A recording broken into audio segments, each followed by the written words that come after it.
Part 3 of your transfer bonanza. We did De Gea, we did players we're going to sign. Now we are doing the guys that might just leave. The Everton Exodus! That's what it's called. As it's called! Yep. Now, on the other day, we did a special 3 in, 3 out video where I spoke to Adam and Gaz and Squawker Dave, I think. This is the first I've heard about it and I wasn't asked. No, we just discussed 3 players to come in, 3 players to go out. And I won't spoil it because you can watch it on Friday. But what I will tell you is all 3 of them wanted to get rid of Jonny Evans. And he's first in the Everton Exodus. Apparently £10 million for him to become a toffee.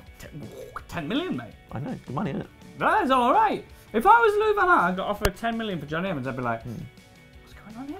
They put extra zeros on this. I'd be like, yes, yes! Well, Louis Van Gaal has said it's going to be a tough time for fringe players this summer. He's not going to loiter with them. He wants you to sort of gel it back or something like that.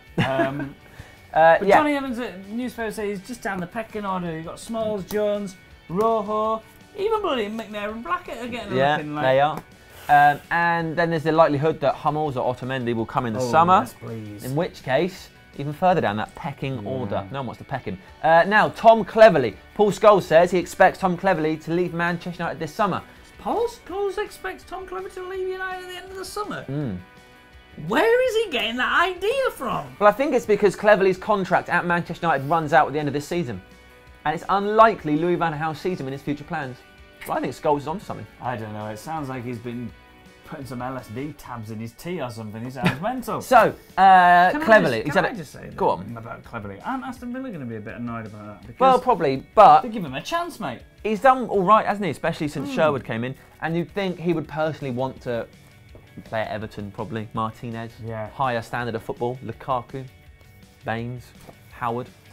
Now, Di Maria. Di Maria's he's not going to Everton, is he? No, but he is determined. He said he's properly admitted for the first time that he has struggled this year. It's not been as good as he wanted. He doesn't feel he's represented himself properly in English football, and he'll be back next year. He'll be trying even harder. So if you're PSG, you can back off. Yeah, PSG stands for probably something. Oh no, sorry, I can't think of the third letter. No, you let yourself down there. Also, I do think that's good because he's admitted himself he's struggled to adapt to the English game. If we get an on-form Di Maria next season and you get him in the starting lineup, we will have a wicked midfield. Yes, we will. They do say that. Falcao to Chelsea. That's a rumour that's going around. The Daily Mail are reporting it, and we're not entirely sure why. But it looks like he will leave Manchester United. We know this because Gary Neville analysed his wave at the end of the Arsenal game. He said, as you can see, at the end of the season, usually players would salute. And he said, but if you look at it, he's waving it side to side, so it's a goodbye wave. That's how we know. That's goodbye wave. When you're saying goodbye to someone, you don't go... You don't go bye, you go goodbye. Like you go like that, like you're on a kids' TV show. And if you're Pocahontas, like that. Yeah. How she did it. So we've ruled out the fact that Falcao is Pocahontas, which is... at least we're getting somewhere. Yeah. But allegedly he'll be interested in going to Chelsea, but as Ian said earlier, surely he'll want to go somewhere he's going to start matches. Now, Hernandez has been linked to a host of clubs in Italy, hasn't he? Roma, Milan, someone else. Napoli. That's the one. Good for him, I think. I hope he gets some proper football. He's brilliant. I still think we should have him at United, but he won't play a lot. But no, he's like better than some of our. It's like Kagawa, though, isn't it? He's like a really good little footballer. Let's let him run free. Let's stop chaining him to benches and making him feel sad. Last up, we have Luis Nani, who will be coming back from loan. Sporting Lisbon. They haven't taken up the option to buy him, even though it's been brilliant for him, which pretty much points towards. Well, we can't afford him and they can't afford his wages. That's why we've paid his wages, £110,000. We paid all of his wages? Yeah, I think so.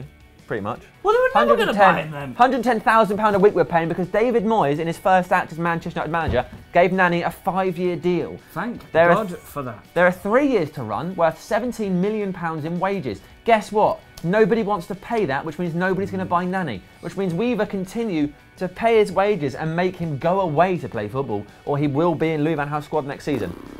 Who knows? Both are sort of ridiculous situations. Nice one, David. No one feels too bad for letting you go. That is the end of part 3 of your transfer bonanza. There were 3 parts to this, in case you weren't aware. We did a David De Gea special with the players who might come in, and this is the final part. You don't have to watch them in this order, do you? No. It's not a rule. Mix it up a bit. Yeah. I will now say goodbye. Ian can have the final word in this week's transfer bonanza. Football!